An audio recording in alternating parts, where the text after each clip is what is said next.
जय हिंद साथियों, आज हम लोग केमिस्ट्री का चैप्टर 2 वीवीआई ऑब्जेक्टिव पढ़ने वाले हैं। क्या पढ़ने वाले हैं? वीवीआई ऑब्जेक्टिव प्रश्न पढ़ने वाले हैं। हमने पिछले वीडियो में बताया था चैप्टर 1 का जो है वीवीआई ऑब्जेक्टिव बताया था, और आज जो है हम लोग क्या पढ़ने वाले हैं? चैप्टर 2 का जो है वीवीआई ऑब्जेक्टिव पढ़ने वाले हैं, जो बिहार बोर्ड के एग्जाम में जो है बहुत बार जो है प्रश्नों को जो है पूछा जाता है। विलियन चैप्टर से जो है बहुत बार जो है बहुत क्वेश्चन को उठाया है बिहार बोर्ड ने। ये प्रश्न सब जो है बहुत ही इंपॉर्टेंट है, तो आप लोग इस वीडियो को जो है लास्ट तक जरूर देखिएगा। तो चलिए, इस वीडियो को स्टार्ट करने से पहले आप लोग इस चैनल पर नए हैं तो चैनल को सब्सक्राइब जरूर कीजिएगा। तो चलिए इस वीडियो को हम लोग स्टार्ट करते हैं। चैप्टर 2 है विलियन है, जिसका हम 25 जो है वीवीआई ऑब्जेक्टिव प्रश्न पढ़ने वाले हैं, जो बिहार बोर्ड में जो है बार बार प्रश्नों को दोहराता है। और विलियन चैप्टर से जो है यानी सॉल्यूशन चैप्टर से जो है ये प्रश्नों को जो है अधिक से अधिक जो है उठाता है। ठीक है, तो चलिए प्रश्न के ओर बढ़ते हैं। पहला प्रश्न है हमारा, क्या बोला जा रहा है? पहला प्रश्न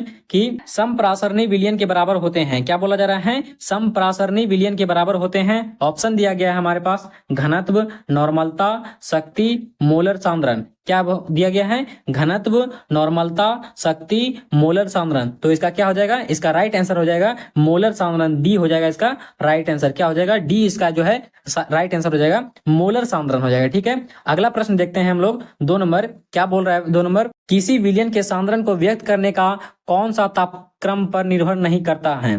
क्या बोल रहा है? किसी विलियन के सांद्रण को जो है व्यक्त करने का जो है कौन सा तापक्रम पर निर्भर नहीं करता है। ऑप्शन दिया गया है हमारे पास, मोलरता, नॉर्मलता, फॉर्मलता, मोललता। तो क्या हो जाएगा? ये जो है मोललता पर जो है निर्भर जो है तापक्रम का निर्भर जो है नहीं करता है। तो क्या हो जाएगा? इसका राइट आंसर डी हो जाएगा, मोललता। क्या हो जाएगा? इसका राइट आंसर डी हो जाएगा, मोललता। ठीक है, अगला प्रश्न देखते हैं हम लोग। 3 नंबर क्या बोला जा रहा है? 3 नंबर कि निम्नलिखित में कौन आदर्श घोल नहीं है। क्या बोला जा रहा है हमारे पास? कि निम्नलिखित में से जो है कौन आदर्श घोल नहीं है। ऑप्शन दिया गया है हमारे पास, benzene plus toluene, methyl alcohol plus ethyl alcohol, chloroform plus acetone, carbon tetrachloride plus silicon tetrachloride. तो क्या हो जाएगा? कौन जो है हमारा आदर्श घोल नहीं है? कौन जो है हमारा आदर्श घोल नहीं है? तो इसका राइट आंसर क्या हो जाएगा? Chloroform plus acetone. इसलिए इसका क्या हो जाएगा राइट आंसर? इसका राइट आंसर जो है सी हो जाएगा, जो है ये जो है हमारा आदर्श घोल नहीं है। बाकी ये जो है पहला यानी ए, बी और डी जो है ये आदर्श घोल हैं। ये जो है सी जो है हमारा आदर्श घोल जो है नहीं है। इसलिए इसका राइट आंसर क्या हो जाएगा? सी हो जाएगा इसका राइट आंसर। ठीक है, अगला प्रश्न देखते हैं हम लोग। 4 नंबर क्या बोला जा रहा है? 4 नंबर प्रश्न बोल रहा है कि निम्नलिखित में से किसका क्वथनांक जो है सबसे अधिक होगा। क्या बोल रहा है? कि निम्नलिखित में जो है किसका क्वथनांक जो है सबसे अधिक होगा। ऑप्शन दिया गया है हमारे पास, जल में 1% ग्लूकोज, जल में 1% सुक्रोज, जल में 1% NaCl, जल में 1% यूरिया। ठीक है, ऑप्शन दिया गया है हमारे, जल में 1% ग्लूकोज, जल में 1% सुक्रोज, जल में 1% NaCl, जल में 1% यूरिया। तो क्या हो जाएगा? इसका राइट आंसर क्या होगा? जल में 1% जो है NaCl जो है क्वथनांक जो है सबसे अधिक होगा। क्या होगा? सबसे अधिक होगा। ठीक है, इसलिए इसका राइट आंसर क्या हो जाएगा? सी हो जाएगा इसका राइट आंसर। ठीक है, अगला प्रश्न देखते हैं हम लोग। 5 नंबर क्या बोला जा रहा है? 5 नंबर प्रश्न बोल रहा है कि यदि 18 ग्राम ग्लूकोज को जो है 1000 ग्राम घोलक में घुलाया जाता है तो उस घोल को कहते हैं। ऑप्शन दिया गया है, 1 मोलर, 0.1 मोलल, और ऑप्शन है हमारे पास 0.1 मोलर, 0.5 मोलर। तो इसका राइट आंसर क्या हो जाएगा? इसका राइट आंसर हो जाएगा हमारे पास बी हो जाएगा, 0.1 मोलल हो जाएगा। क्या हो जाएगा? 0.1 जो है मोलल हो जाएगा। इसलिए राइट आंसर क्या हो जाएगा? इसका राइट आंसर बी हो जाएगा। ठीक है, अगला प्रश्न देखते हैं हम लोग। क्या बोला जा रहा है अगला प्रश्न बोल रहा है कि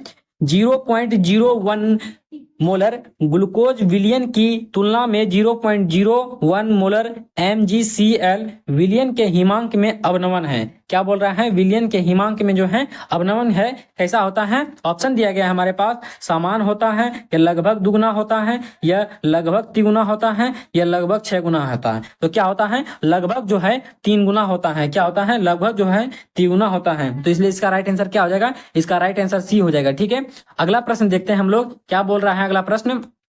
अगला प्रश्न बोल रहा है कि टिंडल प्रभाव पाया जाता है। क्या प्रश्न बोल रहा है कि टिंडल प्रभाव पाया जाता है, तो किस में पाया जाता है? ऑप्शन दिया गया है हमारे पास, विलयन में, अवक्षेप में, सॉल में, वाष्पों में। तो किस में पाया जाता है? सॉल में जो है टिंडल प्रभाव पाया जाता है। किसमें पाया जाता है? सॉल में जो है टिंडल प्रभाव पाया जाता है। इसलिए इसका राइट आंसर क्या हो जाएगा? सी हो जाएगा इसका राइट आंसर। ठीक है, अगला प्रश्न बोला जा रहा है हमारा कि परासरण दाब निम्नलिखित में से किस समीकरण द्वारा व्यक्त होते हैं? क्या बोला जा रहा है? परासरण दाब जो है निम्नलिखित में जो है किस समीकरण द्वारा व्यक्त होते हैं? तो ऑप्शन दिया गया हमारे पास कि P बराबर सी आर टी, P बराबर सी टी बटा आर, P बराबर आर सी बटा टी, P बराबर आर टी बटा सी। तो क्या हो जाएगा? तो इसका राइट आंसर क्या हो जाएगा? P बराबर सी आर टी हो जाएगा। क्या हो जाएगा?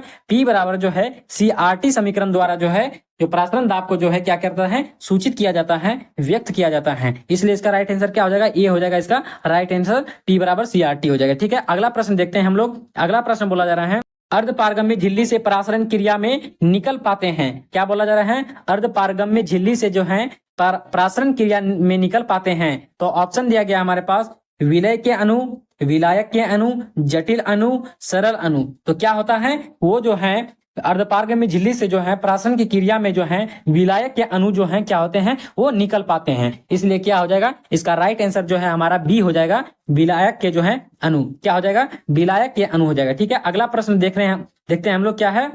अगला प्रश्न बोला जा रहा है हमारे पास कि आदर्श विलयन का निम्न में से कौन गुण है? आदर्श विलयन का जो है निम्न में से जो है कौन सा गुण है? ऑप्शन दिया गया है हमारे पास, यह राउल्ट के नियम का पालन करता है। ऑप्शन दूसरा है हमारा, यह राउल्ट के नियम का पालन नहीं करता है। ऑप्शन तीसरा है हमारा, ए और बी दोनों, यह इनमें से कोई नहीं। तो यह जो है हमारा इसका राइट आंसर क्या हो जाएगा कि यह जो है राउल्ट के नियम का पालन करता है। क्या करता है? ये आदर्श विलयन जो होता है वो क्या करता है? वो जो है राउल्ट के नियम का जो है पालन करता है, तब वो जो क्या कहलाता है? आदर्श विलयन कहलाता है। इसलिए इसका राइट आंसर क्या हो जाएगा? ए हो जाएगा इसका राइट आंसर। ठीक है, अगला प्रश्न देखते हैं हम लोग क्या बोल रहा है अगला प्रश्न।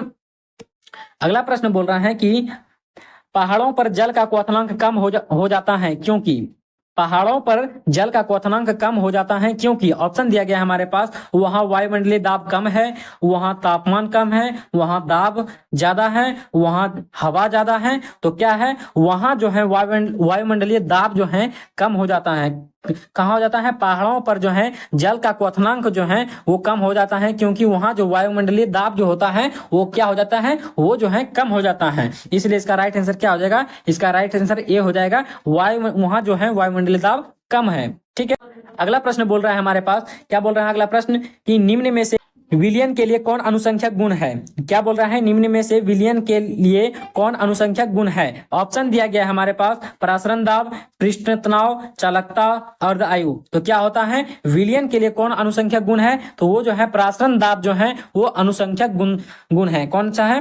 परासरण दाब जो है अनुसंख्यक गुण है। ठीक है, तो इसलिए इसका राइट आंसर क्या हो जाएगा? इसका राइट आंसर ए हो जाएगा, परासरण दाब। ठीक है, अगला प्रश्न देखते हैं हम लोग। अगला प्रश्न बोल रहा है कि शुद्ध जल का पीएच मान होता है। शुद्ध जल का पीएच जो है होता है, ये पीएच मान होता है। तो ऑप्शन दिया गया हमारे पास, 1 होता है, ये 4 होता है, ये 3 होता है, ये 7 होता है। तो कितना होता है? हम लोग जानते हैं कि शुद्ध जल का पीएच मान कितना होता है? 7 होता है। इसलिए इसका राइट आंसर क्या हो जाएगा? डी हो जाएगा इसका राइट आंसर। ठीक है, अगला प्रश्न देखते हैं हम लोग। अगला प्रश्न बोल रहा है कि मानव रक्त का पीएच होता है। क्या बोल रहा है? मानव रक्त का पीएच मान होता है, क्या होता है? ऑप्शन दिया गया है 6.5, 7.0, 7.4 या 8.2। तो कितना होता है? 7.4 जो है मानव रक्त का जो है पीएच मान होता है। तो इसलिए इसका राइट आंसर क्या हो जाएगा? इसका राइट आंसर सी हो जाएगा, 7.4 हो जाएगा। ठीक है, अगला प्रश्न देखते हैं हम लोग क्या बोल रहा है अगला प्रश्न। अगला प्रश्न बोल रहा है हमारे पास कि अगर n घुल्य पदार्थ के मोल की संख्या तथा n घोलक के मोल की संख्या है तो घुल्य के मोल प्रभाज हैं। क्या बोल रहा है प्रश्न कि अगर n घुल्य पदार्थ के मोल की संख्या तथा n घोलक के मोल की संख्या है तो घुल्य के मोल प्रभाज हैं। तो ऑप्शन दिया गया है हमारे पास, ऑप्शन दिया गया है n प्लस बड़ी n, n बटा बड़ी n प्लस छोटी n, और तीसरा ऑप्शन है हमारा बड़ी n बटा बड़ी n प्लस छोटी n, और चौथा ऑप्शन है हमारा छोटी n बटा बड़ी n। तो इसका राइट आंसर क्या हो जाएगा? इसका राइट आंसर हो जाएगा छोटी n बटा बड़ी n प्लस छोटी n। तो इसलिए क्या हो जाएगा? इसका राइट आंसर बी हो जाएगा। ठीक है, अगला प्रश्न देखते हैं हम लोग। अगला प्रश्न क्या बोल रहा है? अगला प्रश्न बोला जा रहा है कि विलियन के अनुसंख्य गुणधर्म का उदाहरण है। विलियन के जो है अनुसंख्य गुणधर्म का उदाहरण है। ऑप्शन दिया गया है हमारा घनत्व, द्रव्यमान,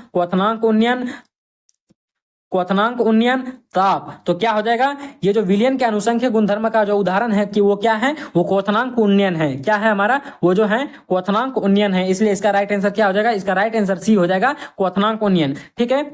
अगला प्रश्न बोल रहा है कि CaNO3 का होल 2 का 1/2 गुणक होता है। क्या बोल रहा है, CaNO3 का होल 2 का 1/2 गुणक होता है। तो ऑप्शन दिया गया है हमारे पास, 1 होता है, या 2 होता है, या 3 होता है, या 4 होता है। तो कितना होता है, जो CaNO3 का होल 2 का जो है 1/2 गुणक जो होता है, कितना होता है, वो 3 होता है। कितना होता है, 3 होता है। इसलिए इसका राइट आंसर कितना हो जाएगा, इसका राइट आंसर सी हो जाएगा, 3। ठीक है। अगला प्रश्न बोला जा रहा है हमारे पास कि निम्नलिखित में से कौन अनुसंख्य गुणधर्म नहीं है। क्या बोल रहा है कि निम्नलिखित में से जो है कौन अनुसंख्य गुणधर्म नहीं है। ऑप्शन दिया गया है हमारे पास, हिमांक अवनमन, क्वथनांक उन्नयन, प्रकाशीय सक्रियता, वाष्प दाब का सापेक्ष अवनमन। तो क्या हो जाएगा, कौन जो है अनुसंख्य गुणधर्म नहीं है, प्रकाशीय सक्रियता जो है, क्या है, ये प्रकाशीय सक्रियता जो है अनुसंख्य गुणधर्म जो है नहीं है। इसलिए इसका राइट आंसर क्या हो जाएगा, सी हो जाएगा। ठीक है। अगला प्रश्न देखते हैं हम लोग। अगला प्रश्न क्या बोला जा रहा है, अगला प्रश्न बोल रहा है कि किसी घोल का प्राशन दाब का संबंध दिया गया है। किसी घोल का प्राशन दाब का संबंध दिया गया है, तो वो क्या है। ऑप्शन में हमारा दिया गया है कि PI, क्या बोल रहा, दिया गया है कि PI बराबर ST/C। ये जो है स्टार जो है बटा में है, ST/C। ऑप्शन दूसरा है PI बराबर CT/S। ऑप्शन तीसरा है हमारा, ऑप्शन तीसरा क्या है, PI बराबर SC/T। और डी नंबर ऑप्शन है PI/C बराबर ST। तो क्या हो जाएगा, इसका राइट आंसर क्या हो जाएगा, इसका राइट आंसर डी हो जाएगा, PI/C बराबर क्या हो जाएगा, ST हो जाएगा। क्या हो जाएगा, PI/C बराबर क्या हो जाएगा, ST हो जाएगा। ठीक है। इसलिए इसका राइट आंसर क्या हो जाएगा, डी हो जाएगा। ठीक है। अगला प्रश्न देखते हैं हम लोग। अगला प्रश्न हमारा बोला जा रहा है कि परमाणु द्रव्यमान बराबर होता है। क्या बोल रहा है कि परमाणु द्रव्यमान बराबर होता है। ऑप्शन दिया गया है हमारे पास, ऑप्शन दिया गया है हमारे पास, परमाणु द्रव्यमान बराबर होता है। ऑप्शन दिया गया है हमारे पास कि परमाणु के इलेक्ट्रॉनों की संख्या, क्या दिया गया है, परमाणु के इलेक्ट्रॉनों की संख्या, या परमाणु के,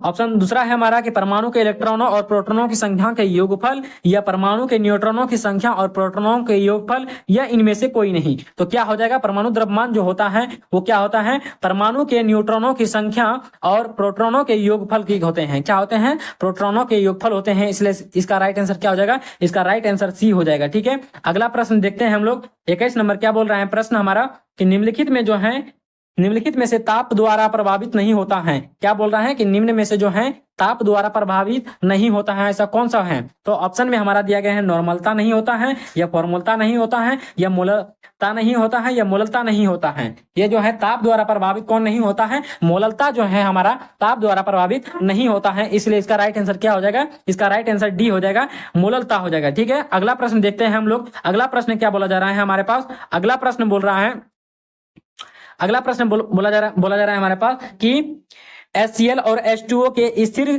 क्वाथी मिश्रण में होगा। क्या बोल रहा है, HCl यानी हाइड्रोक्लोरिक अम्ल, क्या बोल रहा है, अगला प्रश्न बोल रहा है कि HCl और H2O के स्थिर क्वाथी मिश्रण में होगा। ऑप्शन दिया गया है हमारे पास, 48% HCl, 22.2% HCl, 36% HCl, और चौथा है हमारा कि 20.2% HCl। तो क्या हो जाएगा, इसका जो है हमारा क्या हो जाएगा, 20.2% जो है HCl हो जाएगा। तो इसलिए इसका राइट आंसर क्या हो जाएगा, डी हो जाएगा इसका राइट आंसर। ठीक है। अगला प्रश्न देखते हैं हम लोग। अगला प्रश्न हमारा क्या बोला जा रहा है, अगला प्रश्न बोल रहा है कि परासरणी दाब बढ़ता है जब, ऑप्शन दिया गया है कि जब तापक्रम बढ़ता है, या जब तापक्रम घटता है, या जब आयतन बढ़ता है, या इनमें से कोई नहीं। परासरणी दाब बढ़ता है जब जो है हमारा तापक्रम बढ़ता है। क्या बढ़ता है, परासरणी दाब बढ़ता है जब जो है तापक्रम बढ़ता है। इसलिए इसका राइट आंसर क्या हो जाएगा, इसलिए इसका राइट आंसर ए हो जाएगा। ठीक है। अगला प्रश्न देखते हैं हम लोग।